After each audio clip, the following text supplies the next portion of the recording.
Hey guys, welcome back to my channel. John Humanity here. Today we're going to talk about something that I've been thinking about for a couple years, and it's the idea that we're all working towards the lowest common denominator instead of really working towards full potential and achieving perfection. So it's really the idea that we're normalizing mediocrity. I did a video on Down syndrome and Down syndrome reality. And I think I touched on this a little bit, that we are sort of glorifying the lowest achievements of the most struggling people instead of glorifying the highest achievements and the most amazing achievements for people who are, for just like the normal average person. So I think that this has like a lot to do with why we see such mediocrity in the world. And I'm really coming about this because I had an experience yesterday at church that was really like shocking to me.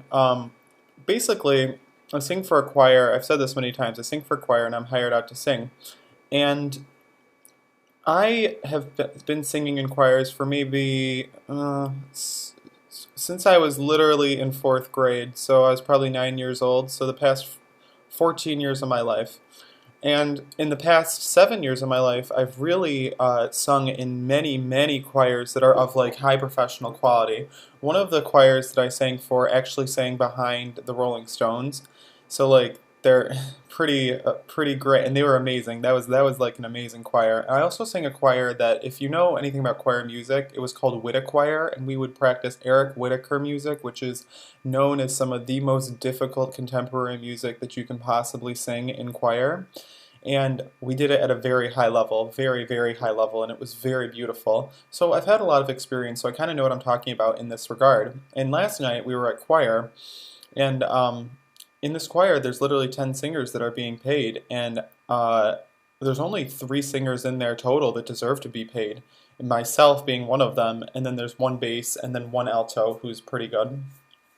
So um, the thing that I find is really fascinating is that the guy who leads my choir, is the organist and the conductor, is literally terrible. Like, he is not a good musician. He is horrible musicianship in that he doesn't have rhythm. He can barely play the organ itself, and he plays wrong notes all the time and just wrong rhythms all the time. And what that sort of instills in the choir, and what I've noticed, is that because there's 10 singers in there who are being paid, it should be a very loud choir or have a substantial amount of sound behind it. Because a paid singer would be someone that has a voice that's trained, or that has a lot of sound to it. It's not so much that has a lot of sound to it, but that they are not afraid to use the strength of their instrument and sing out. And I noticed that no one else sings out in this choir at all. Like, I sing out, and then there's one bass who sings out, and the alto sticks out. That's it. We all sort of like sing out with our actual voices, and no other section does. No other person does, and they literally sound like children when they sing. And I'm the youngest person in there. I'm 23. Everyone else is over 40. So anyway, um, I'm finding that, especially in this experience, that it's literally catering to, like, the music quality is so low, and they pick very difficult music. The choir director picks difficult music, and we can't perform it at any sort of level. Like, it's just terrible, and it's like every time that we sing it, it's like struggling through it. There's wrong notes, wrong rhythms, wrong everything, and I don't really understand it at all because I've sung in a lot of choirs, and this is an issue I've never come across, where literally, like, the choir director, the whole literally pages of music will be wrong, and he won't say anything about it. I've never been in a choir like that before. There was one choir that I was in where it was like perfectionism, where it was like polished with perfect rhythms, perfect dynamics, like piano and forte, fortissimo, etc., etc., etc., where it's very polished. And this guy doesn't do anything like that. He doesn't even care about the polishing at all. He cares just that we can get through it and not fall apart. That is not good. Okay, that's like at the lowest level common denominator. It's really, really terrible. I've noticed this with a lot of things. So, like, for example, because we are living in a society where people do the same thing every day for the rest of their lives, it's more like little cog pieces that do the same thing. It's very mind-numbing for your brain. Some jobs are a little bit different in that there's a lot of aspects to it, so it takes off the edge of doing the same thing every day, and having the same expectations of an everyday like life. But something I want you to think about is that in a tribal society where everyone has their own jobs, you would be, and that we're all separated into little societies instead of one big global society. Excuse me, sorry about that. It would be in your best interest to do everything at a very high level. Every little thing that you do on everything would be a very high level. For example, the craftsmanship of tables and furniture would be at a very high level because you're the only person making them. So it's your reputation on the line. The craftsmanship of food would be high level because you're probably going to be there's only going to be like one tavern or two restaurants or whatever at a time, you know? And the hunting and gathering would be at a high level. Everything would be at a high level. And now, do I believe? And also, I want to like make this clear. It's not that I believe that we were like cavemen or anything, but I just want you to think about the idea of primitive life and more or less life without technology whatsoever. So, in that sort of society, we would really be forced to live at the highest levels of human capacity, even if we are cogs of doing the same thing in and out. But those jobs would also be far more multifaceted. You'd be expected to do so much more and know so much more about your specific area of expertise. Right now, I think that we are so compartmentalized into doing just like one little task that we don't really understand how the other tasks work. And this is actually how the NWO works and why it works and why people say there must be such a big conspiracy. No, there's really not at all. It doesn't take people lying to each other at all. They're all telling the truth to each other, but they don't really understand what the left hand and the right hand are doing. They don't really understand uh,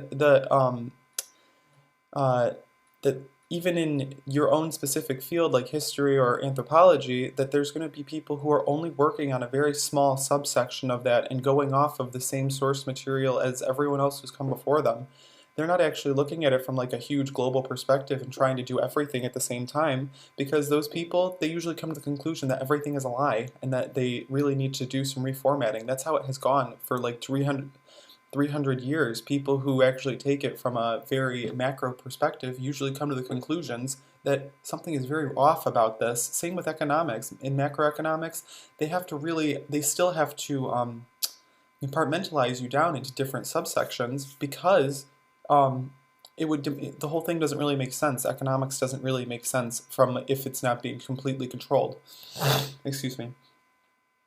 So I think that this whole thing just breeds mediocrity, and it breeds just really the lowest common denominator sort of performance in every aspect of society. I mean, I don't really understand it at a certain point because you go and you get services done, like you can get a haircut, and your haircut's horrible. And it's not just about skill and talents because these people do it in and out every day. So they don't really care at a certain point. They're not really like checking their work or anything. Or you go and let's say you go just any service that you can get where it's totally mediocre, where there's a high level of mediocrity involved. And I find that this is just like everywhere, and it was really bothering me yesterday because of just how high the level of mediocrity was. And it's just literally because there's no leadership and no one is being held accountable for anything. It's just kind of, we're mediocre, so we're going to be mediocre. And I don't really understand that sort of attitude. Uh, Something I also want to address because I get a lot of like flack from my real life friends about my channel and how I do my videos, and I just tell everyone that I don't have the time to do like Hollywood style editing and make sure that everything is lined up. I'm going to do a whole video where I take you through the process of editing with a screen capture, and we will get through the idea that some of these videos that you see with a lot of editing and a lot of synced up stuff, those take hours of editing like you really don't even understand, because to find the clips and to find the pictures, download them, insert them into iMovie or Final Cut, whatever program you're using, and then to cut them and make them, then to speak over them, make the dialogue over them, and to record it over and over for it to be perfect, all of that takes hours of time. You don't even know. I did two edited videos so far, one with Destiny's Child, one with Mariah Carey. There's very, very limited editing in those, and they took like an hour and a half each, and I was literally doing my best to make it not so long, but it just takes a long time. It's just not something that's like easy to do. That's why they're paying so much money for these editors in Hollywood and stuff, and the editors in Hollywood are looking for very specific things, looking for so that the people don't look like trannies basically the whole time, and they're still making a good movie. So I just want to let you guys know that I'm going to do a whole video on that, and that I don't really consider my channel very mediocre because I don't consider the information to be mediocre. I consider the information to be quite enlightening on most subjects that I speak about. I listen back to a lot of these videos and I'm like, oh my gosh, I can't believe that I put it that way, because I usually just go off of sort of a thought stream for you guys. And sometimes I'm even shocked at myself, and it's not even like a narcissistic thing, it's just like I sometimes feel a lot of pride about it, and I am proud of myself for putting myself out there like that. So thank you guys so much, okay?